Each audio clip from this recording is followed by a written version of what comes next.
जो महाराणा प्रताप यूनिवर्सिटी है जो चंदवा जी के पास पड़ती है, आखिरकार बच्चों का जो भविष्य है शिक्षा नीति को आगे बढ़ाना चाहिए। और यहाँ तो जो बच्चे हैं, युवा है, वो आप रात के 11-12 बज रहे हैं और अभी भी जो हमारे जो साथी हैं, युवा साथी, वो बैठे हैं। और धरने पे हमारे जो गुलशन जी हैं, काफ़ी जो मोहित जी यादव है, NISU अध्यक्ष है, प्रदेश अध्यक्ष है, वो भी बैठे हैं। और आखिरकार हम युवाओं से बातचीत करवाते हैं।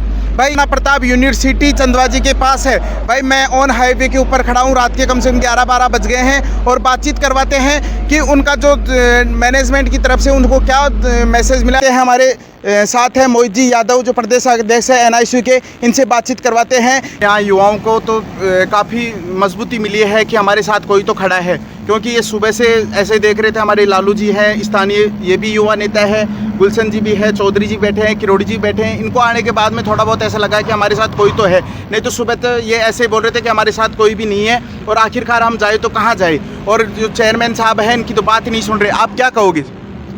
NISU की जिम्मेदारी और दायित्व ये है कि छात्रों के हक में जहाँ भी उनको ज़रूरत पड़े, NISU के कार्यकर्ता के रूप में हमेशा NISU और हम लोग मजबूती से उनके लिए खड़े रहेंगे। और जहाँ हमारे छोटे भाइयों के भविष्य की बात है तो हम इनके लिए दिन रात एक करके और इनके हक में फैसला दिलवाएं। मैंने खुद दोपहर को भी यहाँ था, ना तो इन्होंने कोई ऐसा दंगा प्रसाद किया, ना कोई झगड़ा वगैरह किया। और फिर भी उनको चेयरमैन साहब आते हैं कि तुम्हारे को जो भी करना हो वो कर लो। और हमने जब बातचीत करने की कोशिश की तो उनको बोला कि मैं किसी से बात नहीं करूँगा, इनको जो भी करना हो वो कर ले। तो क्या आखिरकार युवा ऐसे ही भटकते रहेंगे? नहीं, युवा क्यों भटकेंगे? युवा अपनी जोश और ताकत को पहचानेंगे तो क्या तो डायरेक्टर करेगा, क्या वो बीजेपी संगठन से जो बिलोंग करते हैं, क्या बीजेपी संगठन करेगा? वो एक कहावत है ना, जिस और युवा उस और जवानी। तो उस तरीके से अगर देखा जाए तो जहाँ युवा है मजबूती से, तो वहाँ क्या रहेगा चेयरमैन का वजूद और क्या यूनिवर्सिटी का। मजबूती से इनके लिए लड़ाई लड़ेंगे, उनको झुकना पड़ेगा, इनकी बातें माननी पड़ेंगी, अपनी मनमानी उनकी नहीं चलने देंगे। महाराणा प्रताप का जो मेन मालिक है वो आता है और उनको बोलता है कि मेरी पहुंच है जो मोदी जी तक है, आपको जो भी करना हो वो कर लो। तो अगर इनकी सुनवाई नहीं हुई, मजबूती से यूनिवर्सिटी के खिलाफ में NISU लड़ाई लड़ेगी। मोदी हो तो मोदी अपनी जगह होगा, छात्रों के हित में NISU मजबूती से इस यूनिवर्सिटी के खिलाफ में प्रदर्शन करेगी और हमारे छोटे भाइयों के साथ जो अन्याय हुआ है इनको न्याय दिलाएंगे। नहीं, युवा अगर प्रेजेंट हो रहा है और उसके बाद में भी उनको अनुपस्थित कर दिया गया है कि आप तो प्रेजेंट थे ही नहीं, तो फिर ये क्या कारण है इसका? क्योंकि ये तो सरेआम इन्होंने बिजनेस बना के रख दिया, एक धंधा बना दिया है कि शिक्षा के नाम पे एक धंधा बना के छोड़ दिया इसको। तो इनको सही तरीके से धंधा करना सिखा देंगे ना, कि ऐसे छात्रों के साथ ठगी नहीं चलेगी। कि आपने जो अटेंडेंस के बहाने इनके साथ में जो भेदभाव करा है वो नहीं चलेगा। पैसे हड़पना चाहते हैं, ये चाहते हैं कि ये बच्चे पैसे भरें और हम ये जो मामला है इसको रफा दफा करें और करोड़ों रुपए हम कमाई करें। इन बच्चों से लाखों रुपए लूटना चाहते हैं, हर एक बच्चे से 1-2 लाख रुपए की डिमांड कर लेंगे, कल नहीं यही होगा। अब ये चीज़ हमारे सामने आई, हम मजबूती से इस यूनिवर्सिटी के खिलाफ लड़ेंगे और हमारे छोटे भाइयों के साथ में ना तो इस बार कुछ होने देंगे गलत और ना आने वाले भविष्य में ये चीज़। नहीं मोहित जी, अपन सभी ग्रामीण परिवेश से आते हैं। कोई तो किसी का पिता मजदूरी करता है, किसी का कोई किसान है, कोई कैसे का अपना लालन पालन करता है, और फिर भी इनको इतने पैसे कहाँ से ला के दे, और ये बात सुनी नहीं रही। अब सुनेंगे ना, सुनवाई के लिए तो बैठे हैं यहाँ, कल तक का इंतजार कर लेते हैं। नहीं, हम मजबूती से NISU पूरे इस मामले को उठाएगी, यहाँ प्रदर्शन करेंगे मजबूती से, उनको झुकना पड़ेगा और इनको हमारी बात माननी पड़ेगी। प्रदर्शन के लिए तो वो चेयरमैन साहब आए तो वो बोल दिया कि आपको जो करना हो वो कर लो। तो फिर अगर इनके एग्जाम वगैरह नहीं रहे तो इनके 3-4 साल खराब हो जाएगी फिर तो जब जो करना है वो करने पे आ गए तो फिर डायरेक्टर साहब और आप और मीडिया हम सब देखेंगे क्या क्या होगा। यहाँ पर पड़ेगा ना उनको, तो मजबूती से यहाँ छात्र इकट्ठा होंगे। जो छात्र शक्ति को उन्होंने ललकारा है, तो छोटे भाई सारे यहाँ आस पड़ोस गाँव के हैं, तो इनके भविष्य के लिए जब लड़ाई की जरूरत पड़ेगी तो गाँव ढाणियाँ भी आएंगी मजबूती से। यहाँ गरीब परिवार ये थोड़ी है कि 5 जने हैं, इनकी तरह थोड़ी ऐसी में रहते हैं। वो तो गाँव ढाणी समाज से एकजुट के रहते हैं, तो मजबूती से लोकल लोग इनके पक्ष में आएंगे। फिर इनको कहाँ जाना पड़ेगा? लोकल से लड़कर आज तक कोई सर्वाइव नहीं हो पाया, ना प्रशासन चल पाया, ना सरकार चल पाई, तो ये कहाँ से चल पाएंगे? क्योंकि जनता से बड़ा कोई भी नहीं है और ये एक युवाओं को ललकार रहे हैं। जी, यही मैं कह रहा हूँ ना कि जनता से बड़ा कुछ नहीं है, लोकल है यहाँ के। इनके लिए मजबूती से लोकलिटी यहाँ आएगी तो क्या करेंगे ये? एक किसान को जाकर पूछे कि उसको गर्मी का एहसास कैसा होता है, बरसात कैसी होती है, सर्दी कैसी होती है, पर इनको तो ये नहीं पता, क्योंकि एसी में बैठे रहते हैं। पता नहीं कि कैसा पैसा आता है, किधर से आता है। इनको ला के दे दो और काम हो जाए। और पैसे देने के बाद में भी जैसे 500 रुपये तो 2000 मांग रहे और 2000 की जगह 5000 ले रहे इनसे, और फिर भी इनका काम नहीं हो रहा। पता करवाएंगे ना। अब यहाँ इसलिए तो बैठे हैं कि इनको समझ में आए कि हक की लड़ाई भी लड़ी जाती है, हक दिलाया भी जाता है। ऐसी में बैठ के नहीं होते, धरातल पे भी चीज़ें मजबूत हैं। आम किसान परिवार हैं, जो किसान परिवार उठ के आएंगे अपने बच्चों के हक की लड़ाई लड़ने, तो कहाँ जाएगी ये डायरेक्टर और कहाँ जाएगी यूनिवर्सिटी और कहाँ जाएंगी ये सरकारें। सबको झुकना पड़ेगा और इनके हक में फैसला दिलवाना पड़ेगा। जी मीणा है जो दोपहर को भी बातचीत की हुई थी, तो अब इनसे बातचीत करवाते हैं कि जो चेयरमैन वगैरह ये आए थे तो उनको क्या आश्वासन देखे गए और क्या बातचीत हुई। गुलशन जी, क्या बात हुई फिर आखिर? देखो, जो यहाँ के प्रिंसिपल हैं, जो वाइस चांसलर हैं और जो यहाँ के डीन हैं, उनसे हमने वार्ता की। उनको हमने हमारे द्वारा धमकाया भी गया, डराया भी गया, हमने कोशिश करी, लेकिन वो तो ये कह रहे हैं कि हमको तो आए हुए यहाँ पे 1 महीना हुआ है, हमको आए हुए यहाँ पे 2 महीने हुए हैं, ऐसे हुआ। फिर उन्होंने कहा कि हम इसके मालिक को बुलाते हैं। मालिक का नाम है शैलेंद्र भदौरिया जी। वो यहाँ पर आए, वो बीजेपी के कार्यकर्ता हैं। बीजेपी के सभी राष्ट्रीय नेताओं के साथ उनकी फ़ोटोज़ वगैरह हैं और थोड़े अहंकारी हैं, घमंडी हैं। वो हमारी बात को सुनने के लिए तैयार नहीं थे, लेकिन हम इन छात्रों की तरफ देख के, इनके भविष्य की तरफ देख के यहाँ पर गांधीवादी तरीके से अपने आंदोलन को चलाना चाहते हैं, ताकि किसी भी बच्चे पर किसी भी प्रकार का ना तो कोई मुकदमा हो, ना कोई पुलिस कार्रवाई हो। इसलिए हम शांतिपूर्वक यहाँ पे धरना देंगे और शांति से हमारी बात को मनवाएं। मैं देख रहा था कि जब लाइव वगैरह चल रहे थे, अपन बात करने के लिए अंदर गए थे, तो उन्होंने पुलिस प्रशासन को बुलाया है और बच्चों को डराया जा रहा है। अगर आखिरकार अगर आप नहीं होते तो आज युवाओं को एक न्याय नहीं मिल पाता, और आज ये युवा हैं जो लक्ष्य से भटक जाते, कोई क्या करता कोई क्या करता। क्योंकि कई तो ऐसे सोच रहे कि यार इस पढ़ाई को छोड़ दे तो सबसे बढ़िया है, क्योंकि कई की गरीब स्थिति कैसे जैसे पैसा मैनेज करके इनको दिया है, और आज अगर आप इनके साथ खड़े नहीं रहते तो आज युवा यहाँ नहीं खड़े पाते। आज बिल्कुल प्रशासन तो अपनी बात पे अड़ा हुआ है कि इनकी 75% नहीं रहेगी तो हम इनको फेल ही मानेंगे, लेकिन ये भी अपनी बात पे अड़े हुए हैं कि जब तक प्रशासन हमें पास नहीं करता तब भी हम यहाँ पर बैठे रहेंगे। तो हमारा दायित्व बनता है, हम भी इस छात्र राजनीति से निकले हुए हैं, हम भी राजस्थान विश्वविद्यालय में छात्र राजनीति करते थे। हमें इन चीज़ों का एहसास है, इन समस्याओं का एहसास है कि जब एक आम छात्र के आवाज़ को दबाया जाता है, उसके साथ कुठाराघात किया जाता है, तो वो कैसा महसूस होता है। इससे हम गुजरे हुए हैं, हमें इनकी तकलीफ़, इनकी हर चीज़ की फ़िक्र है, इसीलिए हम यहाँ पर बैठे हैं। राजेंद्र जी चौधरी हैं, इनसे बातचीत करवाते हैं कि इनको क्या आश्वासन मिला और आखिरकार युवाओं को आर पार की लड़ाई है, इसको आखिरकार कहाँ तक पहुँचाएंगे। लड़ाई आर पार की है। भदौरिया जी को घमंड है कि पैसा है, रुतबा है, दिल्ली तक सिस्टम है। गडकरी जी साहब, मोदी साहब, योगी साहब, ऐसे बड़े राष्ट्रीय लेवल के बीजेपी के नेताओं के साथ फ़ोटो है। अंदर से बात करने गए तो बोलते हैं कि मोदी जी, योगी जी, गडकरी जी से संबंध है हमारे, तुम कौन हो। हम बोलते हैं हम आम किसान के बेटे हैं, जिन्होंने मोदी जी को बनाया, जिन्होंने गडकरी जी को बनाया, जिन्होंने योगी जी को बनाया, उसी आम किसान के हम बेटे हैं, उन्हीं मजदूरों के हम बेटे हैं। बोलते हैं कि क्या चाहिए तुम्हें। हमने बोला हमें कुछ नहीं चाहिए, हमें न्याय चाहिए। कि न्याय तो नहीं मिलेगा, पुलिस के डंडे मिलेंगे। कह साहब पुलिस के डंडे मार के देख लो, दिखा देंगे आप में कितनी ताकत है। सुनने में आया था लखनऊ थे आज,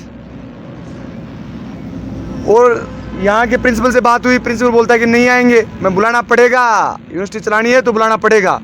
6 घंटे हम बैठे रहे, भदौरिया जी आए, हमसे बातचीत करी, लेकिन वो बड़े घमंड में थे। कह रहे थे कि क्या कर लोगे तुम, ऐसा तो कई बार हुआ है, ऐसा तो मैं करते आया हूँ, मेरा सिस्टम बड़ा है। हमने बोला ऐसा करते आए हो, ऐसा कर रहे हो, लेकिन अब कर नहीं सकोगे, करने लायक हम नहीं छोड़ेंगे। रात को फिर हम धरने में बैठ गए, क्योंकि अभी रात के 11-12 बज रहे हैं और अभी भी आप धरने पे बैठे हैं और काफ़ी युवा भी बैठे हैं। तो क्या बार वाले आकर राजस्थान के ऊपर ऐसा कहेंगे कि आपको जो भी करना हो, ये राजस्थान है, यहाँ राजस्थान वो भूमि है जो कई योद्धा यहाँ पे सूरवीर हैं। आज महाराणा प्रताप ऐसे योद्धाओं का नाम खराब कर रहे हैं, जो भी आता है तो महाराणा प्रताप यूनिवर्सिटी का नाम आ रहा है, उस योद्धा का क्यों नाम खराब किया जाए। ये राजस्थान है, ये राजस्थान की युवा है, ये इसे हारने वाले नहीं है। देखो साहब, भदौरिया जी ने नाम इसका महाराणा प्रताप रखा है, लेकिन काम महाराणा प्रताप वाले नहीं है। काम जयचंद वाले हैं इनके, काम तो अच्छे है ही नहीं। ये तो बड़े पैसे वाले लोग हैं, एसी के अंदर सोते हैं, इनको क्या ही मतलब है दुख दर्द का। आए फ्लाइट में बैठे, यूपी चले गए, लखनऊ चले गए, आगे।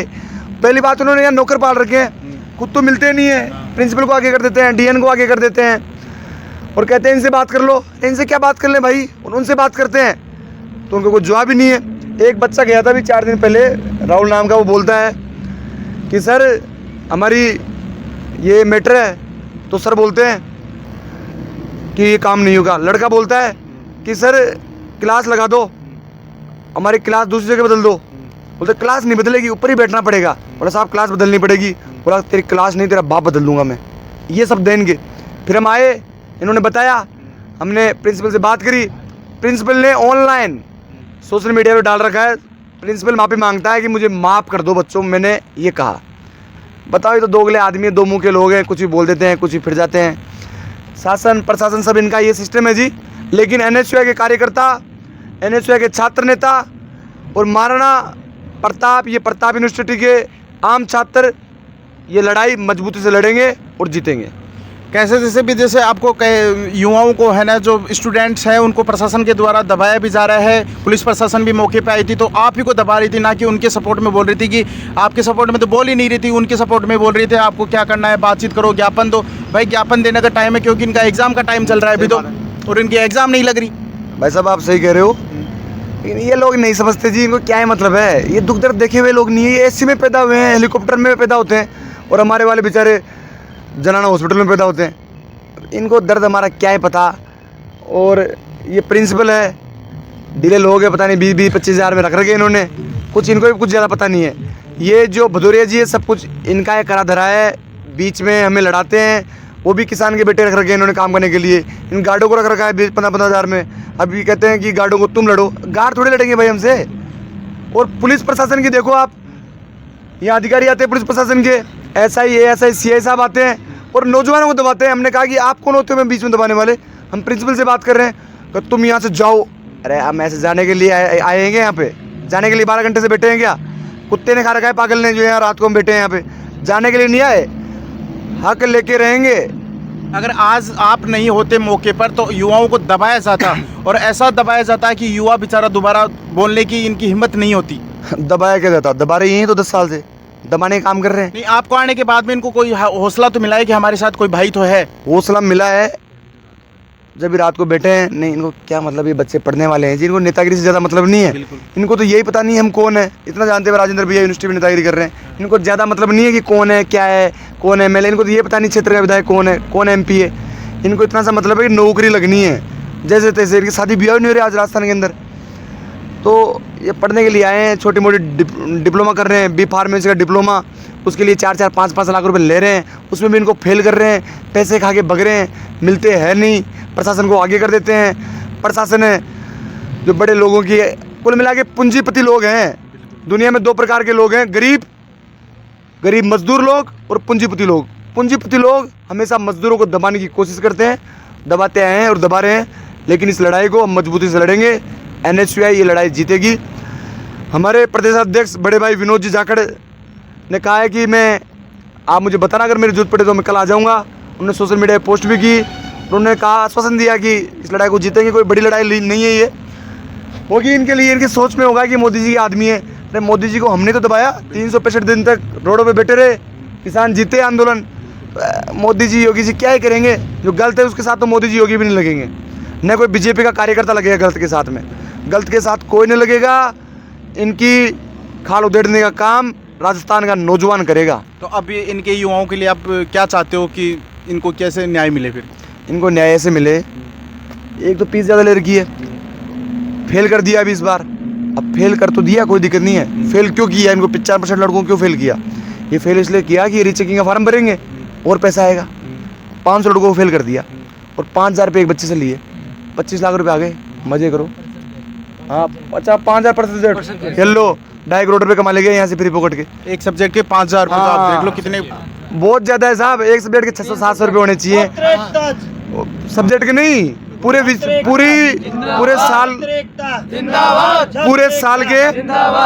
साल के ये ना भाई रीचेकिंग फार्म के 600-700 रुपये होने चाहिए। पहली बात तो रीचेकिंग फार्म के पैसे नहीं होने चाहिए, ले लो 600-700 रुपये ले लो, कोई बात नहीं, प्राइवेट यूनिवर्सिटी है, धंधा कर रही है, इनकी तनख्वाह भी देनी होती है मास्टरों की, गार्डों की, तो 600-700 रुपये दे दो।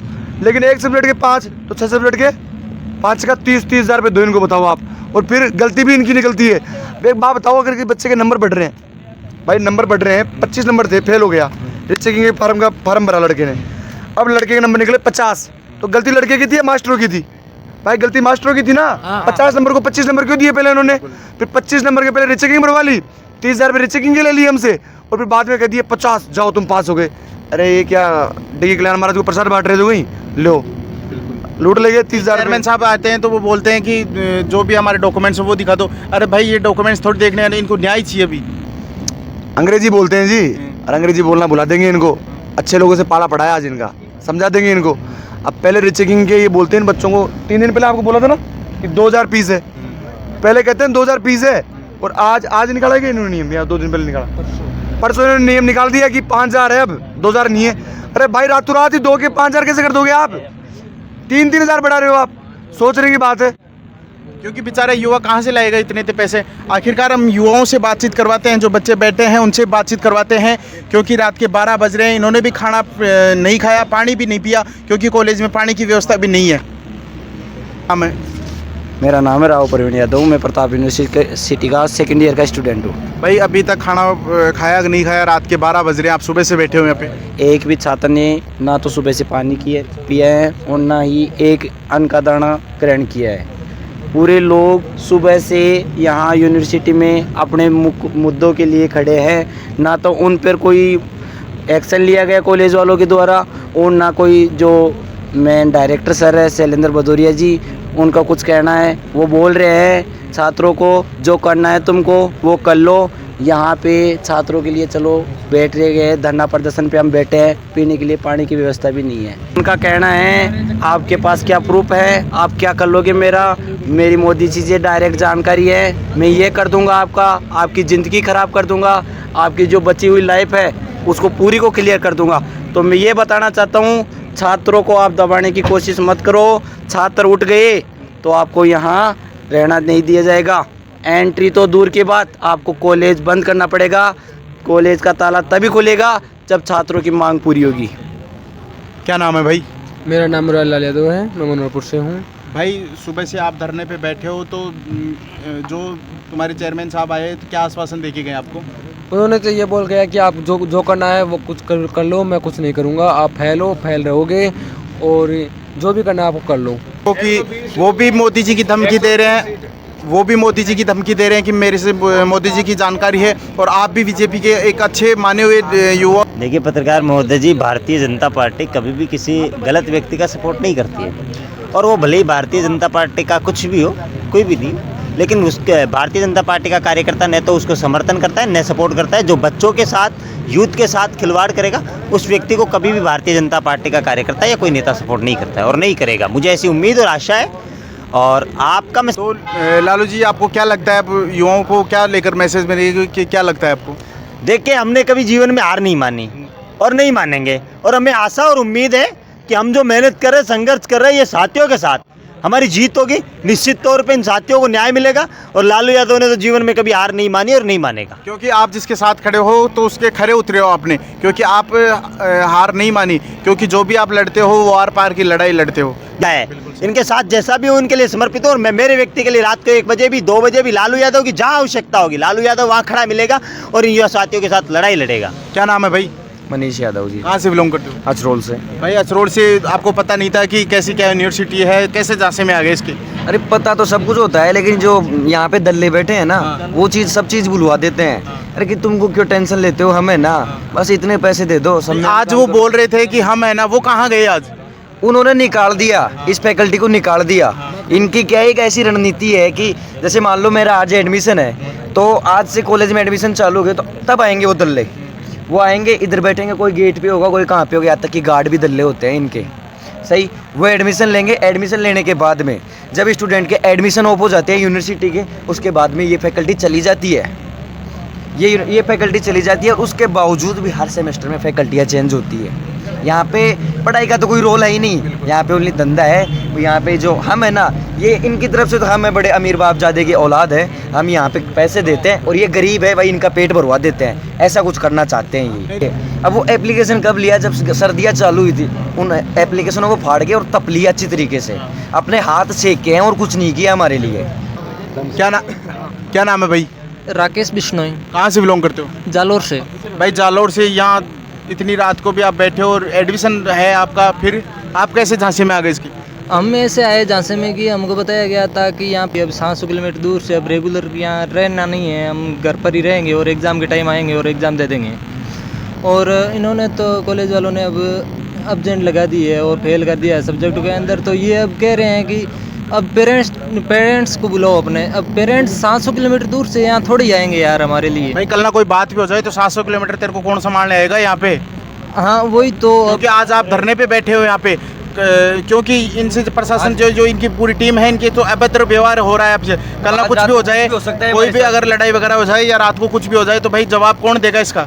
इसका जवाब अब भदौरिया साहब भी देंगे। अब उनकी वजह से तो हम यहाँ पर बैठे। वो तो बोल रहे हैं कि मेरी तो मोदी जी से बात है, कोई दिक्कत नहीं है, आप जो करना चाहते हो वो तो बात करना ही नहीं चाहते। वो तो उनकी बात होगी अब मोदी जी के पास में। अब हमारा तो अब भविष्य मोदी जी के पास में तो है नहीं कोई की, हम तो क्या ही करें। अब इन भदौरिया साहब को समझना चाहिए थोड़ा बहुत कि हमारे छात्रों के हित के बारे में भी समझना चाहिए। अब रात को हम धरने पर बैठे हैं तो उनको ये सोचना चाहिए कि यार के बच्चे भूखे प्यास से बैठे हैं धरने पर, तो उनको भी कहना चाहिए। हम तो इस गर्मी में, कितनी भयंकर गर्मी है, मरना मंजूर लेकिन ये धरना नहीं छोड़ेंगे। क्या कह रहे हो भाई? मरना मंजूर लेकिन ये धरना नहीं छोड़ेंगे हम, क्योंकि हमने फीस दी है, खून पसीना एक किया है हमारे माता पिताओं ने। क्योंकि आज अगर पीछे हट गए तो आने वाले भविष्य से आप महाराणा प्रताप से उम्मीद मत रखना भाई। उम्मीद तो रखेंगे ही नहीं, उम्मीद तो रखेंगे नहीं, तो समझ लो कि खत्म है, या तो स्टूडेंट खत्म है।